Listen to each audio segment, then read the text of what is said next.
एक दिन एक दादी को कचरे के ढेर में एक चमत्कारी सुनहरा बाघ मिला। वह कोई साधारण बाघ नहीं था, बल्कि इच्छाएं पूरी करने वाला जादुई बाघ था।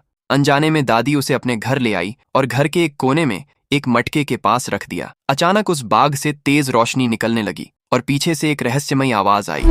ये कोई सामान्य बाघ नहीं है। इससे तुम अपनी इच्छाएं पूरी कर सकते हो, लेकिन ध्यान रखना, इसे पानी से बचा कर रखना, नहीं तो बहुत बुरा होगा। दादी ने इस चेतावनी को अनसुना कर दिया और सोने चली गई। रात को कुछ चूहे आए और मटके पर लड़ने लगे।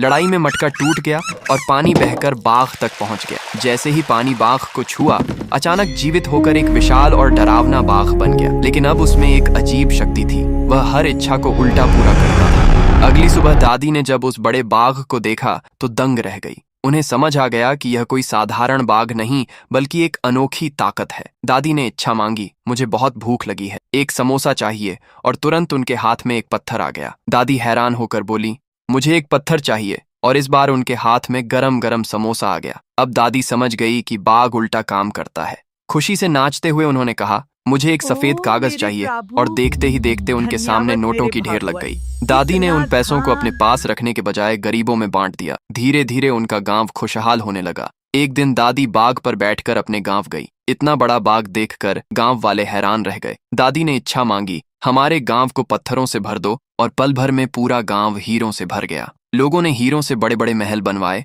और जो गांव कभी गरीब था वह अब अमीर बन चुका था। लेकिन कहानी में मोड़ तब आया जब पड़ोस के गांव के दो आदमी दादी और उनके बाघ को देख रहे थे। उन्होंने सोचा, अगर यह बाघ मिल जाए तो हम भी अमीर बन सकते हैं। रात को जब दादी गहरी नींद में सो रही थीं, वे दोनों चुपके से बाघ को चुरा ले गए। अपने गांव पहुंचकर उन्होंने इच्छा मांगी, हमारे गांव के हर घर में थोड़ा थोड़ा दूध हो। अचानक पूरा गांव दूध की बांड में डूब गया। उन्हें पता ही नहीं था कि बाघ हर इच्छा को उल्टा पूरा करता है। देखते ही देखते उनका गांव बर्बाद हो गया। उधर दादी अकेली बैठी रो रही थी, लेकिन बाघ के जाने की वजह से नहीं। वह इसलिए रो रही थी क्योंकि उनकी कहानी सुनने के बाद भी किसी ने लाइक और सब्सक्राइब नहीं किया।